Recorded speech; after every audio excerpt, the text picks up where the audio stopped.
हाँ बेटा, मैं किताब को ऊपर तो नहीं बहुत ज़्यादा कर पा रहा हूँ, लेकिन यहाँ से पढ़ा जा सकता है।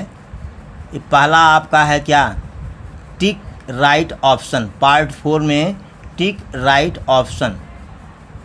ठीक है, आराम से पढ़ ले रहे होंगे। जब मैं चश्मा लगा के पढ़ रहा हूँ तो आप लोग पढ़ ही ले रहे होंगे। ठीक है, अब आइए मैं पढ़ रहा हूँ। ए फोर्स हैज, फोर्स में क्या होता है, मैग्नीट्यूड एंड डायरेक्शन लिखा है। ए फोर्स हैज, 4 आंसर दिए हैं, इसमें तीसरा आंसर सही है, बोथ डायरेक्शन एंड मैग्नीट्यूड। ठीक, 4 आंसर दिए हैं, जिसमें ये सी वाला आपका सही है। Force applied on an object in same direction, in same direction. तो जब बेटा फोर्स सेम डायरेक्शन में अप्लाई होता है तो वहाँ ऐड करते हैं ना, दोनों फोर्स को क्या करते हैं, ऐड करते हैं। तो यहाँ पहला लिखा मल्टीप्लाई, दूसरा ऐड। ठीक है, जब सेम डायरेक्शन में होता है तो या बराबर F1 + F2 करते हैं, ये सही है।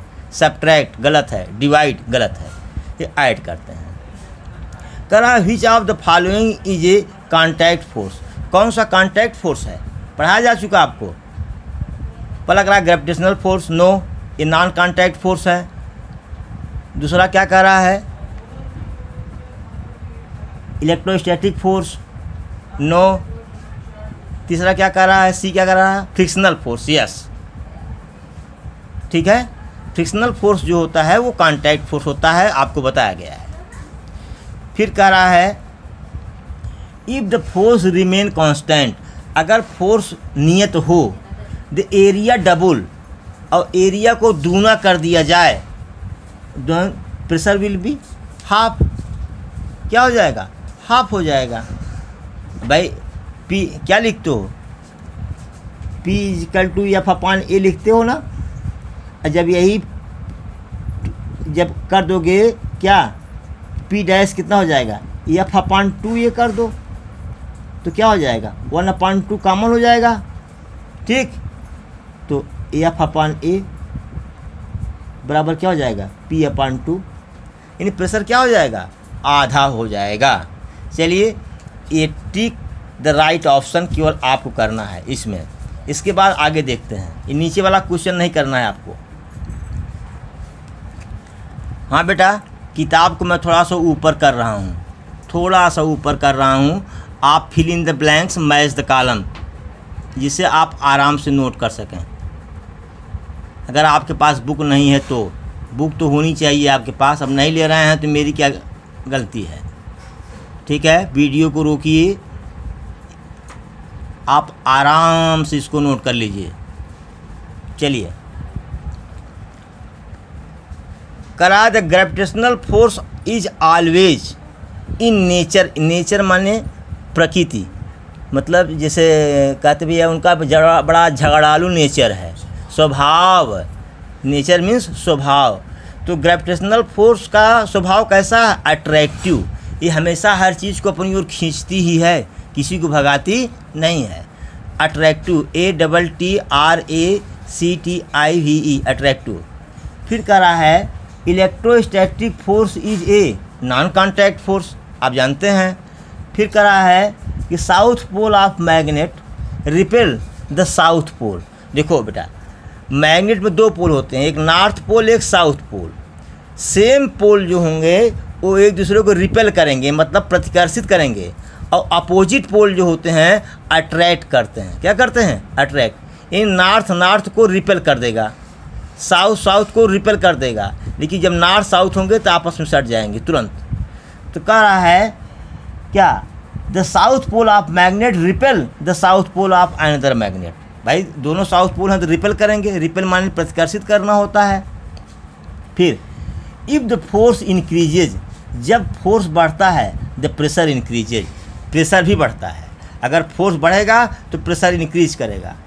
फिर आगे है pressure can be decreased, pressure को घटाया जा सकता है।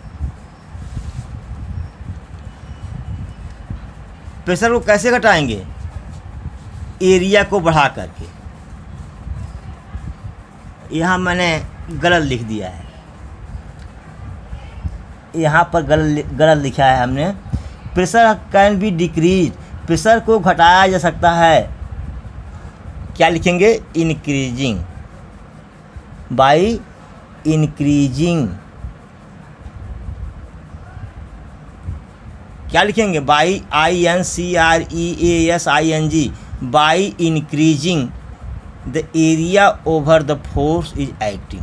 ठीक है, जब हमने कहा कि जब एरिया बढ़ेगी तो प्रेशर क्या होगा, डिक्रीज करेगा, घटेगा। तो यहाँ आप रिड्यूसिंग शब्द लिख दिए थे, रिड्यूसिंग नहीं होगा, क्या होगा, increasing, by increasing the area over which force is acting, उस एरिया को बढ़ाना पड़ेगा जिस पर फोर्स एक्ट कर रहा है, काम कर रहा है। अगला है the atmospheric pressure is measured by an instrument is called manometer, बताया गया है आपको। फिर आता है match the column, match the column, ये है कॉन्टैक्ट फोर्स। कॉन्टैक्ट फोर्स किसमें है, exist when two objects are in contact. तो कॉन्टैक्ट फोर्स का रिलेशन किससे होगा, चौथे से, exist when objects are in contact. फिर है मस्कुलर फोर्स, मस्कुलर फोर्स क्या है, कास्ट बाय मसल एक्शन, मांसपेशियों के एक्शन से मसल फोर्स काम करता है। फिर है pressure, force acting per unit area, वही डिफिनेशन दिया हुआ है, force acting per unit area is called pressure. थोड़ा सा चोरी किया है, force acting per unit area in perpendicular direction is called pressure. ठीक है, अगला है फ्रिक्शनल फोर्स। फ्रिक्शनल फोर्स क्या करता है, मोशन का विरोध करता है, गति का विरोध करता है। देखो यहाँ लिखा गया है, force opposing the motion of body over surface. ठीक, फिर आप आता है ये non contact force. Non contact force क्या है, exist when bodies are not in contact, जब बॉडीज कॉन्टैक्ट में न हो। हाँ, अब फिर है इलेक्ट्रोस्टैटिक फोर्स, ये नहीं बनाया हूँ, ये इसका हो जाएगा दूसरा, ये वाला, exist between two charge bodies, दो चार्ज बॉडीज़ के बीच में कौन सा फोर्स लगता है, इलेक्ट्रोस्टैटिक फोर्स, जैसे प्लस चार्ज और माइनस चार्ज के बीच में। इस तरह से बेटा आपका चैप्टर नंबर 10 समाप्त हुआ। अब आगे रफ़ीक सर आपको पढ़ाएंगे बायो वाला portion. Thank you so much for watching video.